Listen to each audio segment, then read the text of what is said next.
All right, let's move on. What do you think, Max, of Trump pardoning the founder of Silk Road, the dark web trading site, which was dubbed the Amazon of drugs? Tell us what it is first. Yeah. Okay, I mean, this is part of a bigger picture, which is the rise of crypto, which is the ultimate dark money.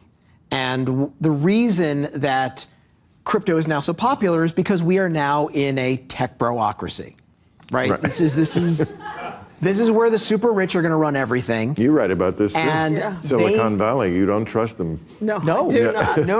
I mean, they're running everything, and they need a dark money way to pay for everything that nobody knows about, right? This is how geopolitics is going to be conducted, certainly while Trump is in office. It's going to be conducted with Putin saying, well, listen, let's say if meme coin just happens to get $1 trillion, maybe Ukraine will happen to disappear.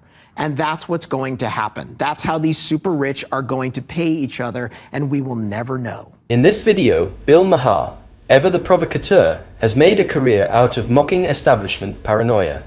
But when Max Brooks railed against cryptocurrency as the currency of evil, even Maher, who enjoys taking jabs at libertarian fantasies, seemed unusually restrained.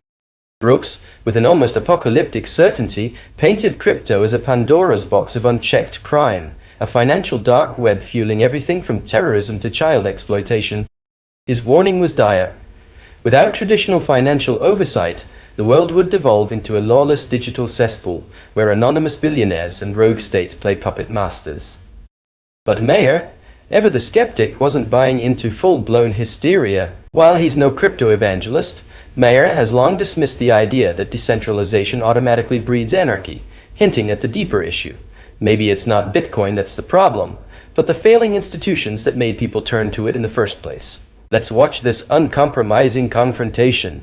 But this guy who was on Silk Road, the Amazon of drugs, it was not just crypto. Oh, no. It was crypto being traded for anything, right? Well, crypto is the currency of evil. Of criminals, yes. It is. Crypto is the currency of evil. It's where you can deal in drugs, child pornography, terrorism, everything that's dark. I mean, the reason we haven't had another 9/11 is because after 9/11, we followed the money. We saw how the terrorists were getting paid, where the bank accounts were, who was funneling money. We know that also with Gaza. We know the money that came in for humanitarian aid to build Gaza after the Israelis left in 2006 went into the coffers of the Hamas leadership, right? Once that goes into crypto, it's all going to go in the shadows. I remember when they were, not that long ago, they were afraid of cash because you can do things on the black market, cash. You know, who knows? It's for drugs and strip clubs, and cash is terrible. That's all going to go away. No more barrels of cash, being buried in the Colombian jungle. No, you don't need it at all. You don't need anything. And it's going to go from the people, the outlaws, to world leadership now. That's how it's going to get done. Brooks frames cryptocurrency as the preferred financial tool of criminals, linking it explicitly to drug trafficking, terrorism, and child exploitation. His argument follows a widely accepted yet controversial narrative that the anonymity and decentralization of digital assets make them an ideal medium for black market transactions. Governments under Western sanctions, such as North Korea, Russia, and Iran, have explored cryptocurrency as a way to circumvent financial restrictions. North Korea, for example, has been accused of hacking crypto exchanges to fund its nuclear weapons program. Unlike traditional financial systems which require identity verification, crypto transactions allow for discreet and untraceable political payments. This could empower corrupt officials, intelligence agencies, and shadow organizations to operate outside the public eye. Central banks and financial regulators wield power over economies through monetary policies, interest rates, and capital controls. Cryptocurrencies, by existing outside of these structures, challenge the ability of governments to control capital flows, potentially destabilizing economies. While these concerns are valid, the counter-argument is that crypto's transparency can be a double-edged sword. Blockchain transactions are permanently recorded, and with proper forensic tools, can be traced more easily than offshore bank accounts. Agencies such as Finalysis have developed sophisticated tracking technologies that have successfully helped law enforcement dismantle criminal networks. And your thing is with really the personalities of these Silicon Valley people, right? as far as their essential nature and character is what worries me. Essentially, Silicon Valley people are people who 30, 35 years ago showed up, said, we're inventing this fabulous new technology. The whole world's going to be able to talk to each other, instant communication. Doctors in Africa will talk to doctors in New York and look at the X-ray together. It was all idealistic and beautiful, and let's talk. But when you look at the record for the past 30 years, you see what could possibly go wrong? Yes, oh my gosh. You see a record of cynical self-dealing. You see, the data comes into the office that children are becoming mentally ill, depression and anxiety on Instagram. And Instagram essentially says, what should we do about that if the problem is the algorithms? Well, I guess we'll make the algorithms even worse to get more of the kids involved. So it's one thing to just insult people who started an industry that is a great industry, but it's another to know their mistakes, flaws, and characterological, I think, problems, and say they're in charge of AI now, and AI is the future and can eat the world. And those are the guys who have invented it, and it's the same cast of characters. They don't care. I'm anxious about it. I feel angry about it. They don't care where it's going. Silicon Valley's immense influence over global finance, technology, and governance has sparked growing concerns about the ethical implications of big tech's unchecked power.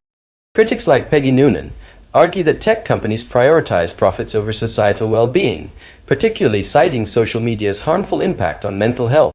The conversation extends beyond social media, touching on the broader risks associated with artificial intelligence.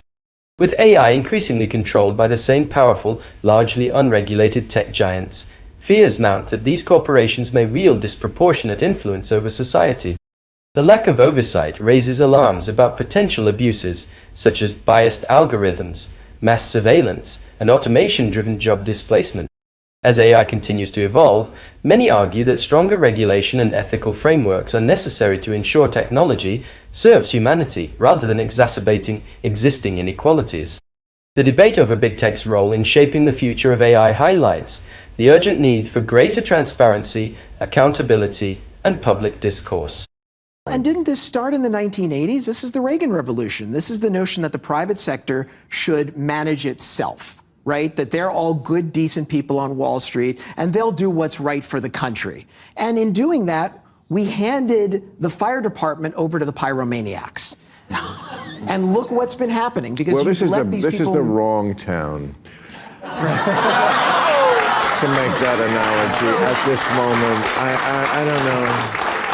I don't know how, we didn't do great with the fire department here either. Yeah. Well, no, but we do talk about privatization, and we talk about what privatization does, which it can be efficient, but that's the point of the government. Right? The government is me, the citizen. Of course. The taxpayer. I'm looking out for me. So I'm there to regulate you before you hurt me. Mm-hmm. Because the job of Wall Street, the job of the private sector is to make money. Good for them. But that's all their job is. Then the government, the people, were supposed to come in and say, all right, now let's make sure that it's safe and it benefits all. Okay. Yeah, that's how it should work. Who's not for that, all right?